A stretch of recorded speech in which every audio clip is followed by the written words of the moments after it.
Hello. Thank you so much for this opportunity to the organizers. Sorry I can't meet you in person. So the topic, of course, super. What I was thinking, I don't know anything about supercomputing, unfortunately, but I'm a big user of supercomputers, by which I mean large clusters of computers, or sometimes very, very powerful single computers. And I'm a big user of supercomputers because I do a lot of machine learning. So I'm going to be telling you about machine learning today. So my name is Seth Flaxman. I'm from Chicago in the United States. I moved to Oxford in 2015 after I finished my PhD. I moved to Oxford as a postdoctoral research associate, which is something along the academic career path between a PhD, which is still education, and becoming a professor. So a postdoc is a researcher who works in a lab usually. Here is a video that I made while I was a postdoc at Oxford. I will start by showing you that video, and then I will give you more details with fewer cool animations. So here we go. Our ability to learn and get better at tasks through experience is part of being human. When we're born, we know almost nothing and can do almost nothing for ourselves. But soon, we're learning and becoming more capable every day. But did you know that computers can do the same? Machine learning brings together statistics and computer science to enable computers to learn how to do a given task without being programmed to do so. Just as your brain uses experience to improve at a task, so can computers. Say you need a computer that can tell the difference between a picture of a dog and a picture of a cat. You could begin by feeding it images and telling it, this one's a dog, that one's a cat. A computer programmed to learn will seek statistical patterns within the data that will enable it to recognise a cat or a dog in the future. It might figure out on its own that cats have shorter noses and that dogs come in a larger variety of sizes, and then represent that information numerically, organising it in space. But, crucially, it's the computer, not the programmer, that identifies those patterns and establishes the algorithm by which future data will be sorted. One example of a simple yet highly effective algorithm is to find the optimal line separating cats from dogs. When the computer sees a new picture, it checks which side of the line it falls on and then says either cat or dog. But of course there can be mistakes. The more data the computer receives, the more finely tuned its algorithm becomes, and the more accurate it can be in its predictions. Machine learning is already widely applied. It's the technology behind facial recognition, text and speech recognition, spam filters on your inbox, online shopping or viewing recommendations, credit card fraud detection, and so much more. At the University of Oxford, machine learning researchers are combining statistics and computer science to build algorithms that can solve more complex problems more efficiently, using less computing power. From medical diagnoses to social media, the potential of machine learning to transform our world is truly mind-blowing. To find out more about machine learning, visit oxfordsparks.ox.ac.uk, follow us on Twitter, and find us on Facebook. Okay, so what I didn't mention is that I'm now back. I will be starting in just a few weeks, actually, as an associate professor in the Department of Computer Science at Oxford and in Jesus College. So I hope if in the future you are thinking about Oxford, I get the chance to talk to you and to tell you everything that I will soon learn about Department of Computer Science at Oxford. I was previously in the Department of Statistics, and that I think tells you a little bit about why machine learning is between both areas, and I'm going to tell you more about that now. Okay, so what is machine learning? So a professor of mine from Carnegie Mellon named Tom Mitchell, one of the pioneers of the field, came up with this definition 30 years ago. A computer program learns from experience with respect to some class of tasks and performance measure. So a computer program does machine learning if it improves at those tasks as measured by the performance measure as it gains more experience. So I would always contrast machine learning with other computer algorithms that don't improve with data, with experience. So you might think about a very simple algorithm to play tic-tac-toe. And that algorithm probably just has a finite set of rules. I wrote one of these when I was learning to program many years ago. And it was just hard-coded, it had a set of rules, and it never lost. It rarely won because tic-tac-toe is sort of a boring game. Noughts and crosses, British name for it. Sorry, slipping into American. But it didn't get better with experience. Every time I played a game, it was a new game. There was no learning going on. So that should be contrasted with, let's say, an algorithm that can recognize pictures of cats and dogs. As you saw in the video, that algorithm gets better as it gets access to more data to train the algorithm. And I won't reference supercomputers too much because, as I said, they're just a tool, but having access to large-scale computing resources, such as supercomputers, is what makes it possible to use really big data sets to train programs, to train machine learning algorithms. Okay, I do statistical machine learning. Statistical machine learning is at the intersection of computer science and statistics. And I won't emphasize this too much. I don't know if you all have had that much background in either computer science or statistics. But if you think about computer programs and algorithms, that's one perspective on machine learning. If you think about statistics, well, I'm not sure what you think of, but hopefully you think of trying to understand the world and trying to understand uncertainty about the world. So if you hear something like the R number for COVID-19 is 1.1 plus or minus 0.2, that plus or minus comes from a statistical perspective. In fact, the R number comes from a statistical perspective on epidemiology, but that's a talk for another day. Why does it come from statistics? Because it's modeled. You can't go out and measure it directly. But anyway, that's beyond what I wanted to say. So statistics takes an inferential perspective focused on uncertainty, where you propose models and you study the models. Computer science takes an algorithmic perspective. I should have said, what is an algorithm? An algorithm is a recipe. An algorithm is how we follow a set of directions to do something. And so statistical machine learning, my area, is at the intersection. So we need big computers, supercomputers, we need statistical methods, and we need computer science. Why do we need computer science? Why do we need good algorithms in order to make these things efficient? Okay, so there are two big areas in machine learning. You might have heard of deep learning, but deep learning is just a very, very, very successful and exciting subfield in machine learning. So everything that I'm going to talk about applies to deep learning if you only care about that, but hopefully you care about the broader area of machine learning as well. So there's two areas of machine learning primarily. There's supervised learning and unsupervised learning. So supervision, this comes from the idea of having a teacher that provides examples to a computer, cat, dog. Whereas unsupervised learning is in settings in which there are no labels. We might have lots and lots of pictures of animals, but we don't know, no one has labeled those pictures, and so we might want to cluster them or do data mining. These are very useful in some medical contexts where, for example, we might have a set of medical records of individuals, and we might know about the different types of symptoms that they have, and we might think, okay, well, these should cluster into diseases, but no one has taken the time, no one has paid the money, because it's expensive sometimes, to have an expert label them. So that's an unsupervised learning problem. A supervised learning problem would be that each individual, we know their diagnosis. And so then we're trying to predict, well, let's see that in a second. We're trying to predict that. Okay, so this is the supervised learning paradigm. Here I've drawn a black box for you. If I had a blackboard, I would actually draw this up, but I've done the next best thing, I hope. F, that's a little F in there, is a black box, an algorithm, a machine learning algorithm, although it could be just a good old algorithm that's a recipe without any machine learning.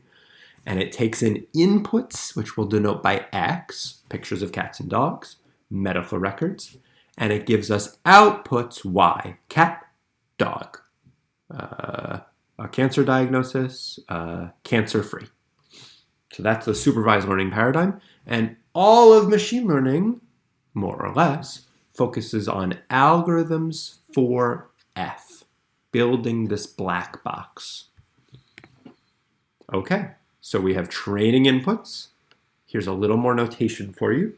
Don't worry, this is not going to require anything like calculus or algebra, just some letters to denote things, to make things more formal so we can talk about them. This is a very important part of computer science and statistics. But if you've ever been put off by mathematics, I want to just make a quick pitch that just because you might not love maths, you don't need to love maths to do computer science, or for that matter, statistics. Now, you need a basic facility in mathematics. You need to be okay with some ideas from maths, but the abstract thinking, which is great, and it's what makes mathematics great and beautiful, but the abstract thinking, proving things, if you've ever seen especially geometry proofs, that abstract thinking doesn't work in the same way necessarily in computer science. So basically, this is just a pitch. Don't think, oh, just because I'm maybe not so great at maths or I haven't loved it, maybe I'm okay at it, but it's hard, that I won't be good at computer science. I think that both fields have really interesting things to offer, and so give them both a shot if you can. Pick up a textbook and see what it's about. Look at some other videos online from places like Khan Academy, and I think that you might find, even if maths isn't your thing, computer science, which goes well beyond programming. I should also say that. It's not just programming. Computer science might be your thing. Okay, so what do? We want to learn a function. A function is just something that takes inputs and gives us outputs. So it's just like that black box. A function that maps from inputs x, pictures of cats and dogs, to y. The label, let's say 0 denotes cats and 1 denotes dogs. So that's what we're trying to learn, but we have labeled data. Here it is, x1, y1, x2, y2. We have n labeled instances, or patterns, sometimes they're called. And so we want to train it so that approximately, that's what that squiggly equals sign looks like, approximately the inputs xi, when put through the function f, give us the outputs yi. Yeah, it's okay if we make mistakes, but that's what we're aiming for. Okay, here is our first algorithm. It's called k-nearest neighbors. It is a classification algorithm. We have abstracted away cats and dogs. Now we are trying to classify points as blue points or green points. How do we take a point here, we're not sure if it's blue or green, and decide whether or not it should be blue or green? The algorithm has the following recipe. Look at your nearest neighbors. In this case, look at your 4 nearest neighbors and take a vote. Amongst those 5 nearest neighbors, so we're going to count this point as one of the points. Amongst those 5 nearest neighbors, what does the majority predict? What is the majority color? Is it green or is it blue? In this case, 1, 2, 3 green, 1, 2 blue. So we would predict that that point, if there was another point there, would be green. That's the whole algorithm. That's it. Now that algorithm, interestingly, improves with data. Let's flip back and see if that algorithm really follows Tom Mitchell's description. So we can write that down as a computer program. The computer program would have to calculate distances amongst points, but we can do that using simple Euclidean geometry. X squared plus y squared, square root of that. Pythagorean theorem tells us the distance between 2 points. So a computer program that calculates that and makes the majority vote, it learns from experience with respect to some class of tasks. Well, the tasks are classification. Are they green dots or blue dots? The performance measure is going to be classification accuracy. What percentage of the time do you correctly say green when it's green or blue when it's blue? And how do we know that it learns from experience? Well, look at the picture. If we only had 1 point here, n equals 1 observation, we would do a terrible job because we would just predict whatever that color was. If we had every single point that could possibly ever exist in the world, well, we wouldn't really need an algorithm, but we would be pretty assured that we would do a very good job because we would have a lot of data on which the algorithm is trained. There isn't really any training step here, so it's a very, very simple algorithm. And if we have something in between, 10 points, 20 points, 100 points, 1,000 points, or more importantly, a lot of points in a certain region, we have no data here, no data here, no data here, but we have a lot of data here, then we do a little bit better. Okay, what about unsupervised learning? So unsupervised learning, the example I gave you was clustering. Visually, we can kind of see that there are 4 clusters of points here. So it could be different types of cancer, for example, that we're trying to cluster. And I don't know what these axes are, these x and y axes are, maybe gene expression. Here is a unsupervised learning algorithm called k-means. In this case, k equals 1, 2, 3. K-means clustering. Now we've sort of guessed wrong. This is a limitation of the algorithm. There's lots of work on this, but no one good answer. We've guessed wrong. We think that there's only 3 clusters. Well, let's see what happens with 3 clusters. Okay, so we put down red points randomly, 3 of them. Those are the centroids of the clusters. Now we assign each point to its nearest cluster by drawing what's called a Voronoi tessellation. We draw these lines and they separate the clusters. This point is closest to this red dot. This point is closest to this red dot. This point, all these points are close to this red dot. Okay, well, that's not the end of the story because that didn't do anything. That's not a great clustering of these algorithms. Now we iterate, we repeat. This is a very important computer science operation, a for loop. We do something over and over again. We say, okay, now that we've got these clusters, let us assign the point, this red point, let us update where it is. Let's move it to the center of gravity, the centroid point of the points that are clustered to it. So this point we think will move here. This point will move here. It shifts to the center of mass, and this point will move here. There's that update. Yeah, flip back. Yeah, you see that? And having updated, then we reassign. We say, okay, well, which points are closest to this one? Which points are closest to this one? Which points are closest to this one? There they are.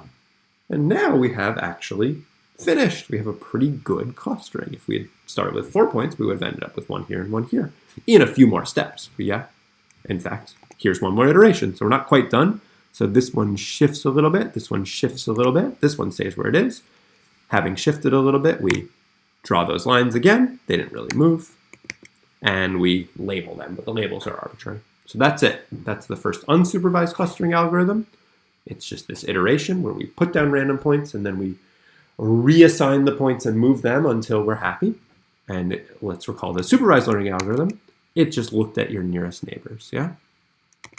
So I think that those are 2 really nice, fun, canonical supervised learning and unsupervised learning algorithms because they're, I hope, pretty easy to understand. They're very easy to implement on a computer. So if you know any programming language, Python, C, Java, C++, any of these things, you should be able to work out how to write this. You need to figure out how to get the data in, how to iterate over the points using a for loop, and how to get the data out. But they're pretty straightforward algorithms. And they really work. They really are effective. This isn't just a toy algorithm. This is used in modern artificial intelligence systems. I haven't said anything about artificial intelligence. Maybe I'll come back to that at the end.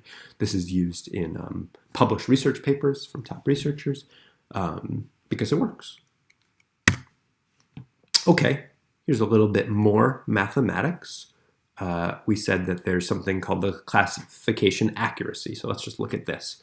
So this I is a fancy looking letter. It just says, does y, the output of the function, equal the output that we want, equal f of x, the output that we get? So did I correctly say cat when it's a picture of a cat?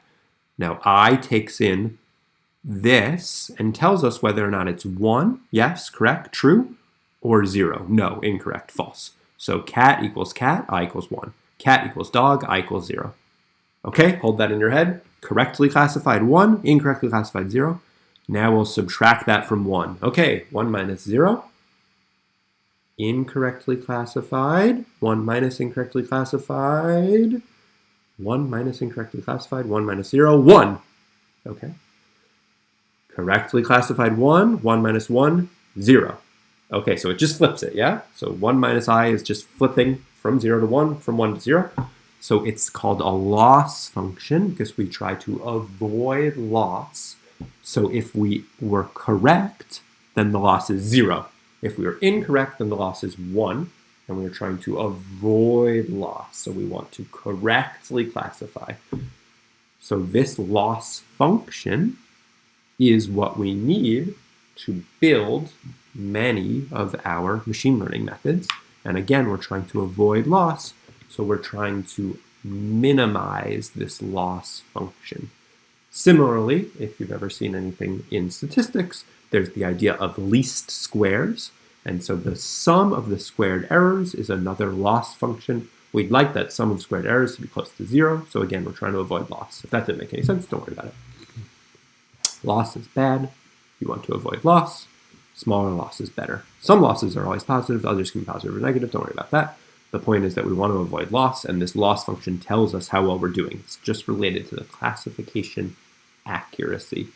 If you've heard about false positives and false negatives from diagnostic tests, for example, PCR tests for COVID or lateral flow tests, so there's more concepts out there. There's the false positive rate and the true positive rate. Classification accuracy combines both of those, yeah? So if you actually have COVID, we want the test to say, yes, you have COVID, so that's a true positive. If you don't have COVID, we want the test to say, no, you don't have COVID, and so that's a true negative. And so the true positive and true negative rate is what we care about, and we combine them into classification accuracy. But depending on your goal, for example, massive screening of secondary school students before they return to school, that's one goal, that's a public health goal, versus clinical diagnosis of sick people in hospital, that's a very different goal. Depending on those goals, you might have different operating characteristics that you care about. You might care a lot more in one case about avoiding false negatives. These terms are very confusing. Apologies for that. You might care about avoiding false negatives. Or you might care for a different purpose about avoiding false positives. In this case, we put it all together. We just talk about classification accuracy. Okay, skipping that. So, giving you a little bit of a hint of what makes statistical machine learning, what I work on, really interesting. So the algorithms that I described are clustering. All the algorithms I just described are computer science machine learning algorithms. And if we were to analyze them from a computer science perspective, the questions that we would ask would be ones about complexity. Complexity is a technical meaning in computer science.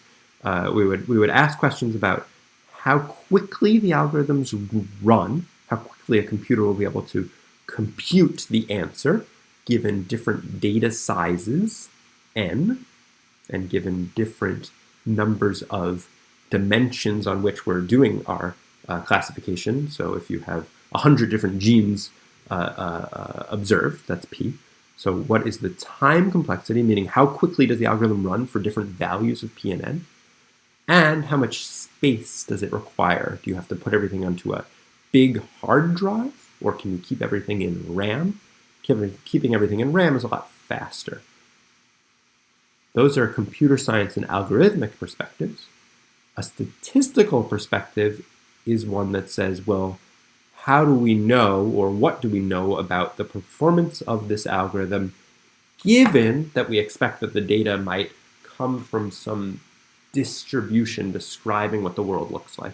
So you've probably seen the bell curve, the normal distribution, the Gaussian distribution. If we were to assume that distribution, then do we know anything about how well the algorithm works? So that's one statistical question. Another one would be, well, we have data that we've never seen before.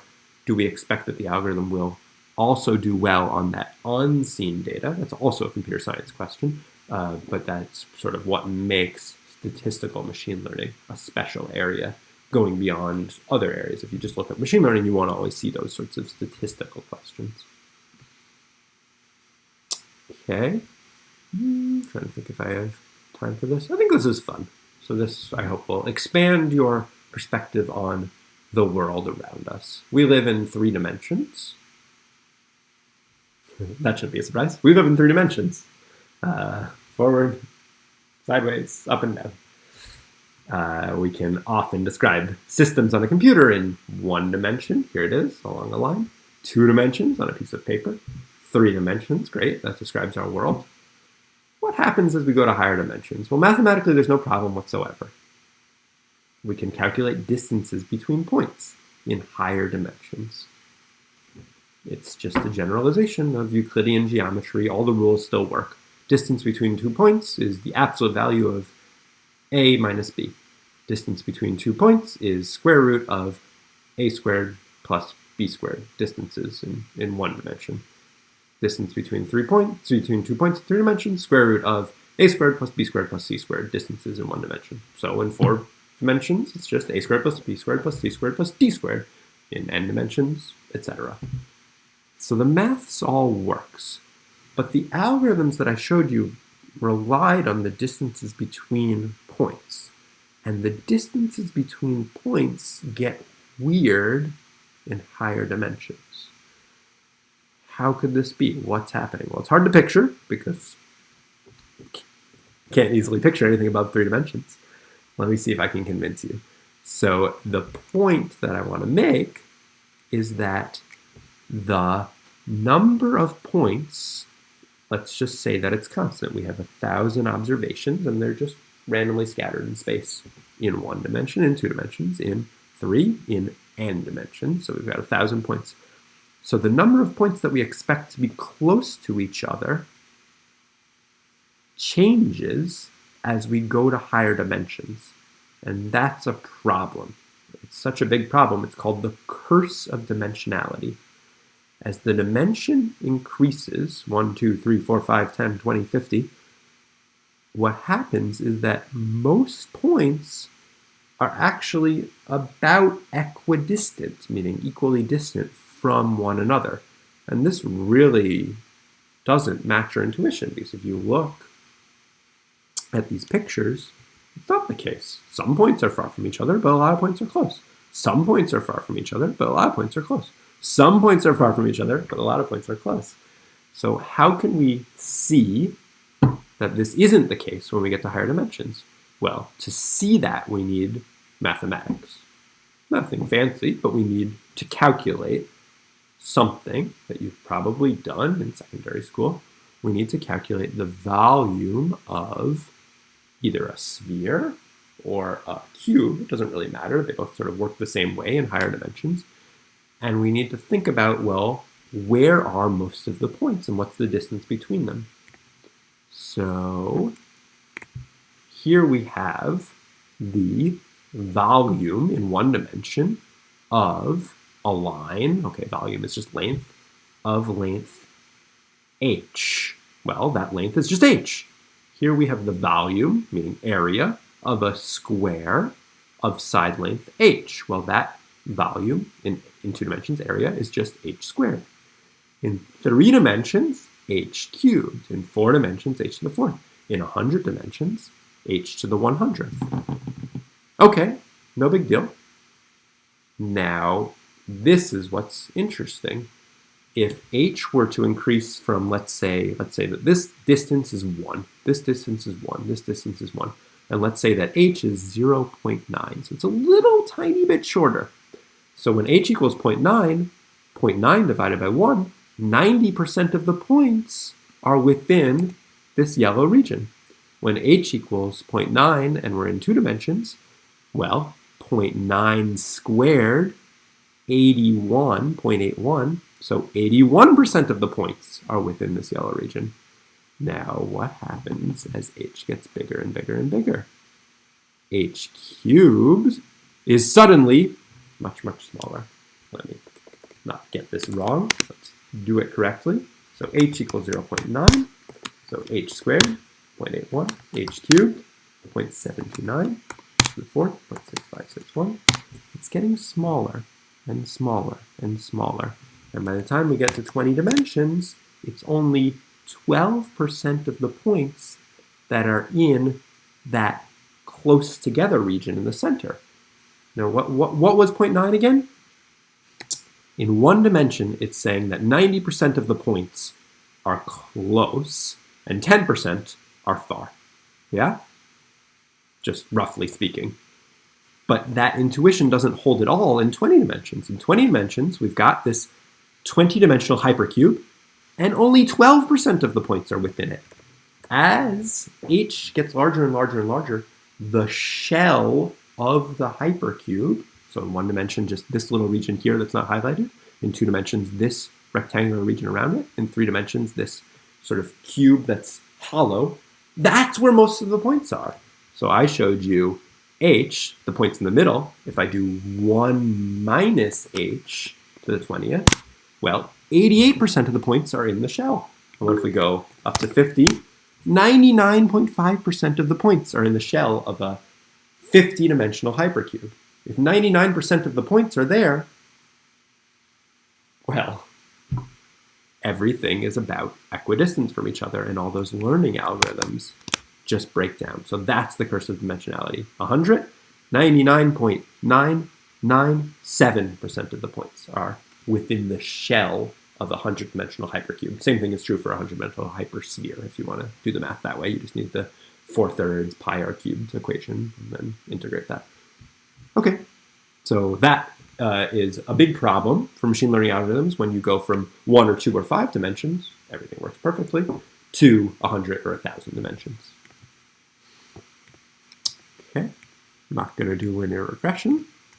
Something to come back to if you have a statistics course, and then to see how machine learning thinks about linear regression. And so I think that I will now just tell you a little bit about artificial intelligence, and then that's it. So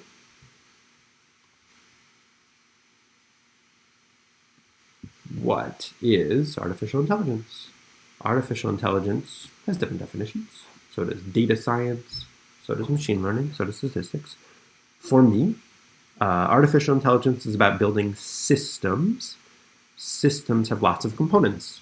A vehicle, a driverless vehicle, has the components that control the car, the components that process and sense the environment, that take raw data from the cameras and other sensors, take data from the driver, and make all of that go together. So artificial intelligence is about systems. What makes modern artificial intelligence work, the computational beating heart of modern artificial intelligence, is machine learning, especially deep learning. And I haven't really said anything about deep learning.